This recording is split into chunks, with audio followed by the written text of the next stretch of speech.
नमस्कार, बहुत बहुत स्वागत है आप सभी का। मैं हूं आपके साथ सपना दीपक मदेशिया। बुलेटिन का आगाज करेंगे, लेकिन उससे पहले एक नजर हेडलाइंस पर। पीएम मोदी ने अमेरिका ईरान समझौते का स्वागत किया। कहा, इस संघर्ष के कारण दुनिया में गंभीर आर्थिक उथल पुथल हुई, कई देशों में जान माल का हुआ नुकसान। इस सहमति से शांति और स्थिरता बहाल करने में मदद मिलेगी। लखनऊ में सीएम योगी का किसानों से संवाद। कहा, प्रदेश की विकास यात्रा में किसान सहभागी। जेवर के किसानों ने इतिहास रचा। हर किसान बंधु की प्रगति के लिए प्रतिबद्ध।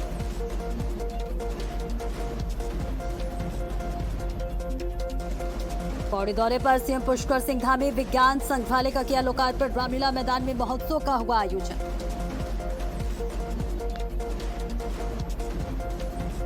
एआईएमआईएम प्रमुख असदुद्दीन ओवैसी का बयान। कहा, 2027 चुनाव को लेकर ओवैसी का बड़ा ऐलान। बीजेपी को रोकने की नीयत से हम साथ देने को तैयार हैं। इज्जत और हिस्सेदारी के साथ बात हुई तो मजलिस तैयार है। मुरादाबाद में अवैध मजार पर चला बुलडोजर। भूमि विवाद की जांच के बीच कार्रवाई जारी। हाईवे चौड़ीकरण के लिए मजार ध्वस्त। मौके पर भारी पुलिस बल तैनात।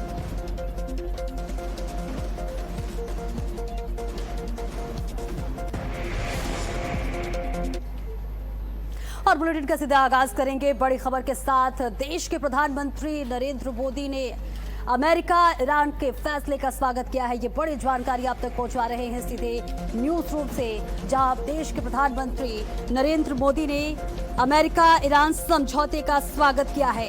इस संघर्ष के कारण दुनिया में गंभीर आर्थिक उथल पुथल हुई, कई देशों में जान माल का नुकसान हुआ है। तो प्रधानमंत्री नरेंद्र मोदी का ये बड़ा बयान। इस सहमति से शांति और स्थिरता बहाल करने में मदद मिलेगी। आवाजाही और व्यापार की स्वतंत्रता सुनिश्चित होगी। इसके साथ ही बाकी मुद्दों पर बातचीत से टिकाऊ और अंतिम समझौता हो सकेगा। तो ये बड़ी जानकारी आप तक पहुंचा रहे, जहां भारत के प्रधानमंत्री नरेंद्र मोदी ने अमेरिका और ईरान के बीच पश्चिम एशिया में तनाव खत्म करने को लेकर बनी सहमति यानी समझौते का स्वागत किया है।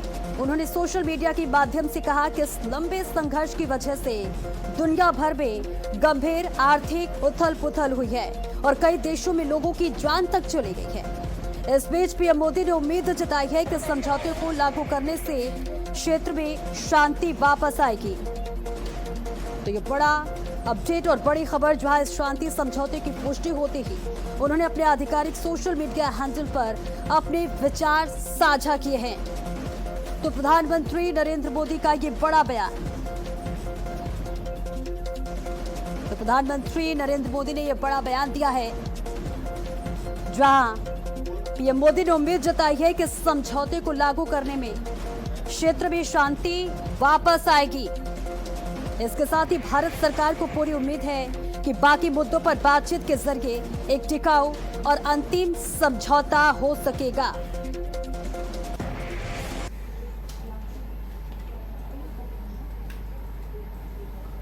और इस खबर पर ज्यादा जानकारी के लिए स्नेह कमल हमारे साथ जुड़ रहे हैं। स्नेह कमल, देखिए, ये समझौता जिसका जिक्र प्रधानमंत्री नरेंद्र मोदी ने कहा, इसका भारत की अर्थव्यवस्था पर क्या कुछ असर पड़ेगा? जी बिल्कुल, जिस तरह से अमेरिका ईरान के बीच समझौते का प्रधानमंत्री ने स्वागत किया, उन्होंने कहा कि इस संघर्ष के कारण दुनिया में गंभीर आर्थिक उथल पुथल हुई थी, कई देशों में जान माल का नुकसान हुआ है। इस सहमति शांति और स्थिरता कायम करने में मदद मिलेगी। आवाजाही, जिस तरह से होर्मुज में आवाजाही रुकी थी, उसको लेकर प्रधानमंत्री का आवाजाही और व्यापार की स्वतंत्रता सुनिश्चित होगी। बाकी मुद्दों पर बातचीत से टिकाऊ और अंतिम समझौता हो सकेगा। तो कुल मिलाकर जो है अमेरिका और ईरान के बीच हुए समझौते का प्रधानमंत्री ने आज स्वागत किया है और जल्दी प्रधानमंत्री G7 के समिट के दौरान ट्रंप से मुलाकात करेंगे। हो सकता है इस तरह से कोई और आगे वार्ता प्रधानमंत्री और डोनाल्ड ट्रंप के बीच में हो। पीछे क्या कूटनीति बताई जा रही है, ऐसी कोई जानकारी? जिस तरह से जो लगातार अमेरिका और ईरान के बीच जो है, इजराइल के बीच युद्ध चल रहा था, जिससे पूरी दुनिया में एक आर्थिक संकट दिक्कत की, या कहीं न कहीं तेल की सप्लाई, ऊर्जा की सप्लाई रुकी हुई थी, कहीं न कहीं अमेरिका को भी काफी नुकसान हुआ था और इसको लेकर दोनों देश काफी वार्ता का प्रयास करते हैं। जो है दोनों देशों के बीच वार्ता होती है, दोनों के समझौते को स्वीकार करते हैं।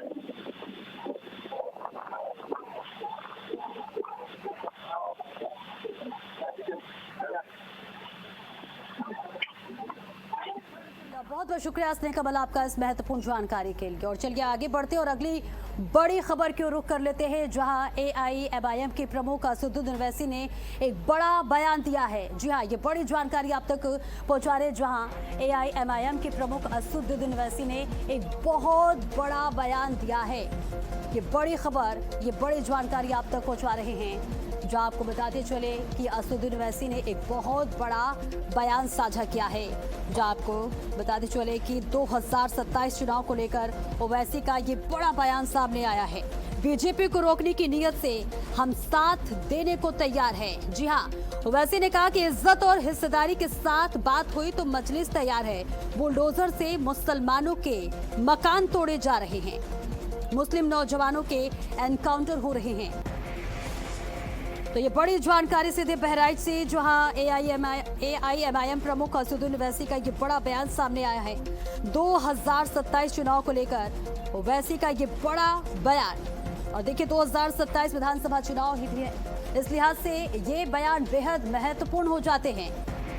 बीजेपी को रोकने की नीयत से हम साथ देने को तैयार हैं। तो ये बड़ी खबर आप तक पहुंचा रहे हैं। मेरी आपसे गुजारिश ये है कि आप जानते ये हैं कि अगर आप संविधान को पढ़ेंगे तो संविधान के दफा 37 को अगर हम पढ़ेंगे और संविधान का जो पहला पन्ना है, पहला सफा है, उसको अगर आप पढ़ेंगे तो उसमें लफ्ज इस्तेमाल हुआ इंसाफ का, जस्टिस का। अगर आप संविधान की दफा 37 को पढ़ेंगे तो उसमें बात आई है सियासी इंसाफ की। इसी सियासी इंसाफ की लड़ाई असदुद्दीन ओवैसी और मजलिस इत्तेहादुल मुस्लिमीन लड़ रही है। अगर आप चाहते ये हैं कि जमीनी सतह से उत्तर प्रदेश में आपकी एक लीडरशिप बने, मेरी आपसे गुजारिश ये है।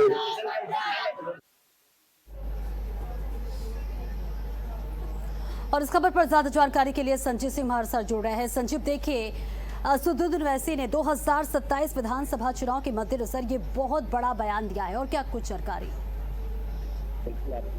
बहराइच में जो है AIMIM संजीव जी, आवाज आ रही है? संजीव, आप तक आवाज पहुंच पा रही है? तो मेरा सवाल ये है कि देखिए AIMIM प्रमुख असदुद्दीन ओवैसी ने ये बड़ा बयान दिया है, बीजेपी पर पलटवार किया है। 2027 चुनाव के मद्देनजर ये बयान भी बहुत बड़ा हो जाता है, और क्या कुछ जानकारी? बिल्कुल आपने सही कहा कि AIMIM प्रमुख ने जो बयान दिया है उसके बाद से जो है राजनीतिक हलचल काफी ज्यादा तेज हो गई। उनका ये साफ कहना है कि उनका एक ही टारगेट है कि बीजेपी 2027 में जो है सत्ता में न आए। यानी कि इससे साफ संकेत ये मिलते हैं कि वो जो है किसी के भी साथ गठबंधन कर सकते हैं। अगर उत्तर प्रदेश की बात की जाए तो उत्तर प्रदेश में उनके लिए गठबंधन के लिए सिर्फ एक समाजवादी पार्टी ही बचती है। लेकिन अब सवाल ये उठता है कि क्या समाजवादी पार्टी AIMIM के साथ जो है गठबंधन करेगी या नहीं करेगी, क्योंकि जिस तरह से उन्होंने ये बयान दिया है कि जो सरकार है वो मुसलमानों के घर पे ही बुलडोजर चला रही है, या फिर सबसे ज्यादा एनकाउंटर जो है मुसलमानों का ही हुआ है। तो उनका ये साफ कहना था कि इसको लेकर जो है वो किसी के भी साथ जो है वार्तालाप कर सकते हैं, और आगामी विधानसभा का जो चुनाव होने वाला है 2027 उनके साथ चुनाव भी लड़ सकते हैं। तो यानी कि अब जिस तरह से मैंने बताया कि समाजवादी पार्टी, अब देखना ये होगा कि क्या समाजवादी पार्टी जिस तरह से कांग्रेस के साथ मिलकर जो है आगामी विधानसभा का चुनाव लड़ने वाली है, तो क्या AIMIM भी जो है उनके साथ मिलकर चुनाव लड़ेगी या नहीं लड़ेगी। अगर वो नहीं लड़ती है तो फिर AIMIM को जो है अकेले ही अपने ही बूते पे जो है ये चुनाव लड़ना होगा। और शायद यही कारण है कि अब जो है AIMIM जो है उत्तर प्रदेश में काफी ज्यादा सक्रिय हो चुके हैं, और लगातार जो है कई जिलों का वो दौरा भी उनके कार्यकर्ता और पदाधिकारी कर रहे हैं, और एक के बाद एक प्रेस कॉन्फ्रेंस भी कर रहे हैं, मीडिया के सामने भी आ रहे हैं। तो अब देखना ये होगा कि आगामी जो विधानसभा का चुनाव होने वाला है वो काफी ज्यादा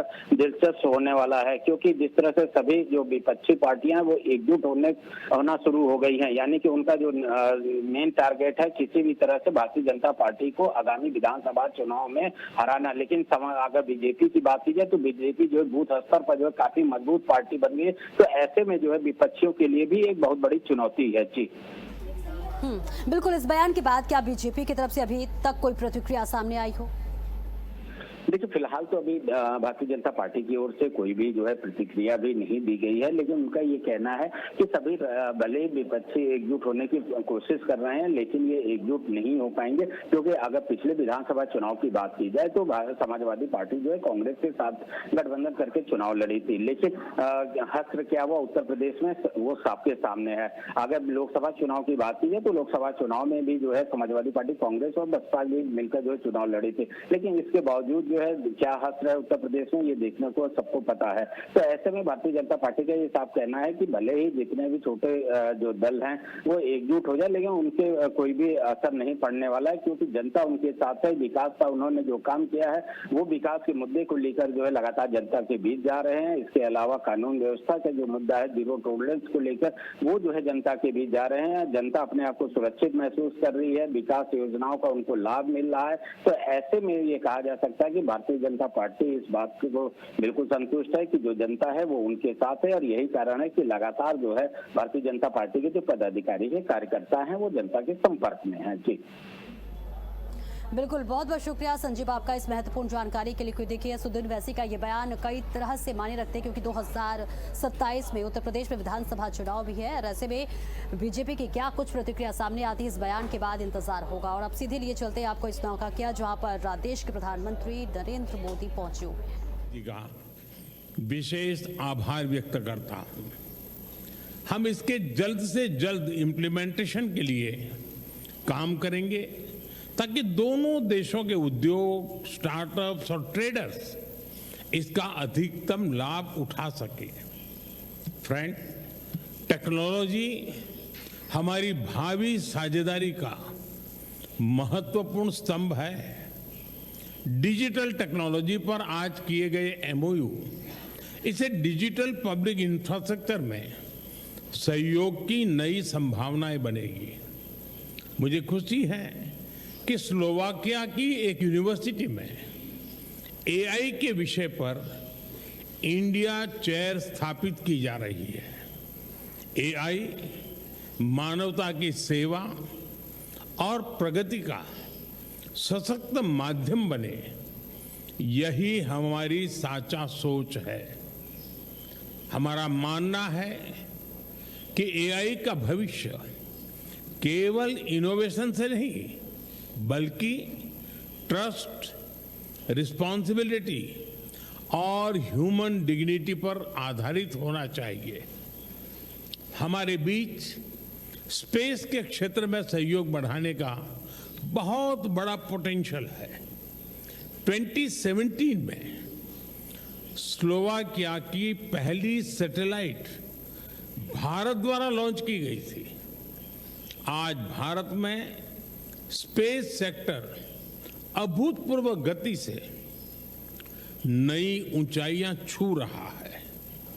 मैं स्लोवाकिया की कंपनियों को इस विकास यात्रा में शामिल होने के लिए आमंत्रित करता हूं। सिविल न्यूक्लियर एनर्जी भी दोनों देशों के लिए मुख्य प्राथमिकता का क्षेत्र है। हमने इस क्षेत्र में दोनों देशों की इंडस्ट्रीज और एक्सपर्ट्स के बीच सहयोग बढ़ाने पर बल दिया। रक्षा सहयोग हमारे गहरे आपसी विश्वास और स्ट्रेटेजिक कन्वर्जेंस का प्रमाण है। मुझे खुशी है कि इस महत्वपूर्ण क्षेत्र में आज हमने लेटर ऑफ इंटेंट साइन किया। इससे जॉइंट डेवलपमेंट, जॉइंट प्रोडक्शन और डिफेंस इंडस्ट्रीज के बीच सहयोग को नई गति मिलेगी। फ्रेंड, वैश्विक मंच पर भी भारत और स्लोवाकिया करीब ही सामंजस्य से आगे बढ़ रहे हैं। हम सहमत हैं कि सभी विवादों और तनावों का समाधान शांतिपूर्ण तरीके से किया जाना चाहिए। हम सभी पार्टनर्स के साथ मिलकर इस दिशा में आगे बढ़ते रहेंगे। हम इस बात पर भी सहमत हैं कि वैश्विक संस्थानों को 21वीं सदी की वास्तविकताओं और चुनौतियों के अनुरूप खुद को रीडिफाइन करना होगा। इस विषय पर हम वैश्विक प्रयासों को सशक्त बनाने की दिशा में काम करेंगे। फ्रेंड, दोनों देशों के बीच गहरे सांस्कृतिक और पीपल टू पीपल टाइज हमारे संबंधों को मजबूत आधार प्रदान करते हैं। भारत के प्राचीन उपनिषदों का स्लोवाक भाषा में अनुवाद किया जाना हमारी सांस्कृतिक निकटता का उत्कृष्ट उदाहरण है। स्लोवाकिया में रह रहे भारतीय मूल के लोग यहाँ की इकोनॉमी और सोसाइटी में महत्वपूर्ण योगदान दे रहे हैं। दोनों देशों के बीच प्रोफेशनल्स और स्किल्ड वर्कर्स की मोबिलिटी बढ़ाने के लिए आज हमने लेबर माइग्रेशन पर एमओयू की घोषणा की है। हम शीघ्र ही सोशल सिक्योरिटी पर एमओयू को भी अंतिम स्वरूप देंगे। एक्सेलेंसी, आज की अत्यंत सार्थक चर्चा और भारत के लिए आपकी सकारात्मक सोच के लिए मैं एक बार फिर आपका हृदय से आभार व्यक्त करता हूं। मैं 140 करोड़ भारतीयों की तरफ से आपको भारत आने का निमंत्रण देता हूं और मुझे खुशी है कि आपने सार्वजनिक रूप से भी इस निमंत्रण का स्वीकार किया है। हम आपका स्वागत करने के लिए बहुत ही उत्सुक हैं। मुझे विश्वास है कि हमारी कॉम्प्रिहेंसिव पार्टनरशिप आने वाले वर्षों में नए अवसरों, साझा समृद्धि और हमारे लोगों के उज्जवल भविष्य का आधार बनेगी। बहुत बहुत धन्यवाद। नमस्कार।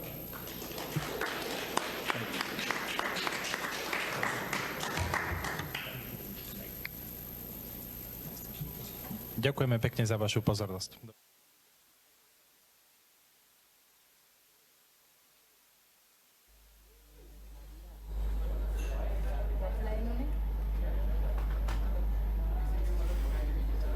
और चलिए आगे बढ़ते हैं, जहां फरीदाबाद से बड़ी जानकारी आप तक पहुंचवा दें। जहां फरीदाबाद में भारतीय प्रवासी जनता पार्टी का राष्ट्रीय अधिवेशन संपन्न हो गया है। बेहद भव्य तरीके से राष्ट्रीय अधिवेशन जो है वो संपन्न हो गया है। फरीदाबाद से ये जानकारी आप तक पहुंचा रहे हैं, जहां भारतीय प्रवासी जनता पार्टी का महाधिवेशन चल रहा था और अब ये अधिवेशन भव्य रूप से संपन्न हुआ है। देश और विदेश से जुड़े पदाधिकारियों, कार्यकर्ताओं और इसके साथ ही प्रतिनिधियों ने इसमें भाग लिया है। और इसके साथ ही अधिवेशन में संगठन विस्तार, प्रवासी भारतीयों के हितों की रक्षा और सामाजिक सरोकार और राष्ट्र निर्माण में उनकी भूमिका पर मंथन किया गया। राष्ट्रीय अध्यक्ष, राष्ट्रीय महासचिव और राष्ट्रीय सलाहकार ने संगठन की भावी रणनीति, सदस्यता अभियान और जनसंपर्क कार्यक्रमों की रूपरेखा प्रस्तुत की। नेताओं ने युवा और महिला सहभागिता बढ़ाने पर जोर देते हुए कहा कि संगठन देश और विदेश में बसे भारतीयों को एक सशक्त मंच प्रदान करने के लिए प्रतिबद्ध है। तो ये फरीदाबाद से तस्वीर आप तक साझा कर रहे हैं, जहां भारतीय प्रवासी जनता पार्टी का राष्ट्रीय अधिवेशन भव्य रूप से संपन्न हो चुका है और देश और विदेश से जुड़े पदाधिकारियों, कार्यकर्ताओं और जनप्रतिनिधियों ने इसमें भाग लिया है। और इस बीच अधिवेशन में संगठन विस्तार, प्रवासी भारतीयों के हितों की रक्षा, सामाजिक सरोकार और राष्ट्र निर्माण में उनकी भूमिका पर मंथन किया गया। राष्ट्रीय अध्यक्ष और राष्ट्रीय महासचिव, इसके साथ ही राष्ट्रीय सलाहकार ने संगठन की भावी रणनीति, सदस्यता अभियान और जनसंपर्क कार्यक्रमों की रूपरेखा प्रस्तुत की। नेताओं ने युवा और महिला सहभागिता बढ़ाने पर जोर देते हुए कहा कि संगठन देश और विदेश में बसे भारतीयों को एक सशक्त मंच प्रदान करने के लिए प्रतिबद्ध है। ये तस्वीर आप तक साझा कर रहे हैं फरीदाबाद से, जहां संगठन विस्तार पर मंथन हुआ है, चिंतन हुआ है और इसके साथ ही प्रवासी भारतीयों के हितों पर जोर दिया गया है। तो युवा और महिला सहभागिता बढ़ाने का यह संकल्प लिया गया है। और इसके साथ ही प्रवासी जनता पार्टी का राष्ट्रीय अधिवेशन संपन्न हो गया है।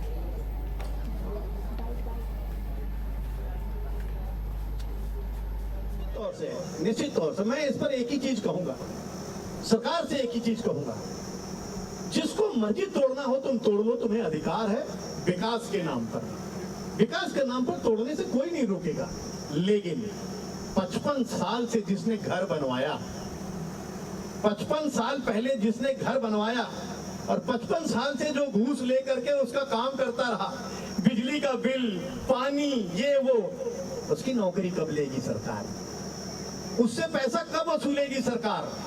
अगर यह सरकार आज चाहे तो इनसे पैसा वसूल कर जिसके घर टूटे उसको 5 गुना पैसा अगर दे दे, मैं निश्चित तौर से कह रहा हूं प्रवासी का दुख दर्द दूर हो।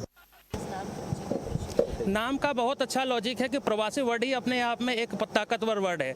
आज पूरे देश में हिंदू मुस्लिम हो रही है, जातिवाद की लड़ाई हो रही है, लेकिन ये लड़ाई जातिवाद की है नहीं। हिंदू भी एक है, मुस्लिम भी एक है। हमारे राष्ट्रीय अध्यक्ष जी का कहना है कि अगर आपका ब्लड ग्रुप और किसी एक ग्रुप के पॉजिटिव ब्लड ग्रुप को मिला दिया जाए तो कभी उसको अलग नहीं किया जा सकता। उसी प्रकार से जब हम सब एक हैं, हम सबका खून का कलर एक है, तो हम लोग अलग क्यों हैं? हम हिंदू क्यों हैं? हम मुस्लिम क्यों हैं? हम ST क्यों हैं? हम SC क्यों हैं? हम सब एक हैं। इसलिए हम लोगों ने इसका नाम प्रवासी जोड़ा, क्योंकि पहले ही भारतीय जनता पार्टी का नाम अच्छा था। हम लोगों ने प्रवासी जोड़ के उसको और अच्छा करने की कोशिश कर रहे हैं, इसलिए हम लोगों ने बहुत सोच समझ के इसका नाम लिया है। और इस नाम को लेने में हम लोगों को 6 साल का मेहनत लगा है, भारतीय प्रवासी जनता पार्टी। और चलिए इस बीच बड़ी खबर की रुख कर लेते हैं। दिल्ली से बड़ी खबर, जहां मई के महीने में थोक महंगाई बढ़ी है। जी हाँ, थोक महंगाई दर मई के महीने में बढ़ी है। एक रिकॉर्ड जो मई के महीने में बताया जा रहा है थोक महंगाई की दर की, जहां थोक महंगाई दर पर 9.68% हुई है। महंगाई दर आपको बताते चले, उसके दर में बढ़ोतरी हुई है, जहां अप्रैल में थोक महंगाई दर 8.26% थी, जहां अब 9.68% हुई है। वाणिज्य और उद्योग मंत्रालय ने इस बात की जानकारी दी है। ये बड़ी जानकारी आप तक साझा कर रहे हैं, जहां पिछले महीने यानी मई के महीने में थोक मूल्य सूचकांक आधारित महंगाई दर में बड़ा उछाल आया है। इसके साथ ही वाणिज्य एवं उद्योग मंत्रालय द्वारा जारी आंकड़ों के अनुसार थोक महंगाई में जो बढ़ोतरी है वो बढ़कर 9.68% पर पहुंच गई है। अप्रैल में ये 8.26% थी और इस तेज बढ़ोतरी के पीछे मुख्य रूप से ईंधन और बिजली, विनिर्मित उत्पादों और खाद्य वस्तुओं की कीमतों में आया जबरदस्त उछाल है। और इस बीच मंत्रालय ने इस बार आधार वर्ष को 2011-12 में संशोधित कर 2022-23 करने के बाद से नए आंकड़े जारी किए हैं।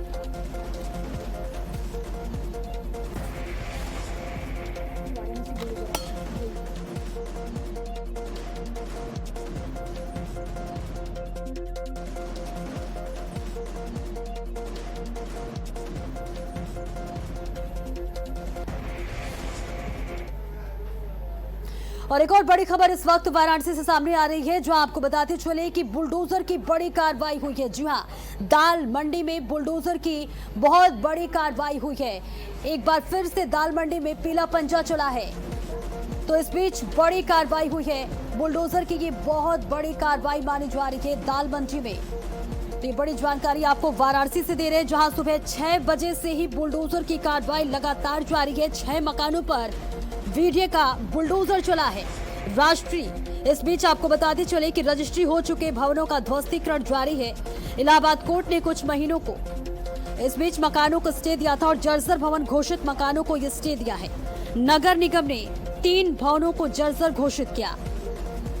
तो बुलडोजर की कार्रवाई हुई है, पीला पंजा चला है। प्रशासन की ये बहुत बड़ी कार्रवाई बताई जा रही है। वाराणसी से ये बड़ी जानकारी आप तक साझा कर रहे हैं तस्वीर के जरिए, जहां दाल मंडी में आज फिर से बुलडोजर का बड़ा और कड़ा एक्शन देखने को मिला है। सुबह 6 बजे से ही ये लगातार कार्रवाई जारी है। बताया जा रहा है 6 मकानों पर वीडियो का बुलडोजर चला है। ध्वस्तीकरण की ये कार्रवाई लगातार जारी है। रजिस्ट्री हो चुके भवनों का ध्वस्तीकरण किया जा रहा है। इलाहाबाद कोर्ट ने कुछ मकानों को स्टे दिया था, जिसके बाद बुलडोजर की ये बड़ी कार्रवाई देखने को मिल रही है। सुबह 6 बजे से ही लगातार बुलडोजर की कार्रवाई चलती हुई नजर आ रही है। और देखिए तस्वीर भी आप तक साझा कर रहे हैं, जहां दाल मंडी में आज फिर से बुलडोजर का एक्शन देखने को मिला है। जर्जर भवन घोषित मकानों को स्टे दिया था। नगर निगम ने 3 भवनों को जर्जर घोषित किया था, जिसके बाद प्रशासन का ये पीला पंजा चला है।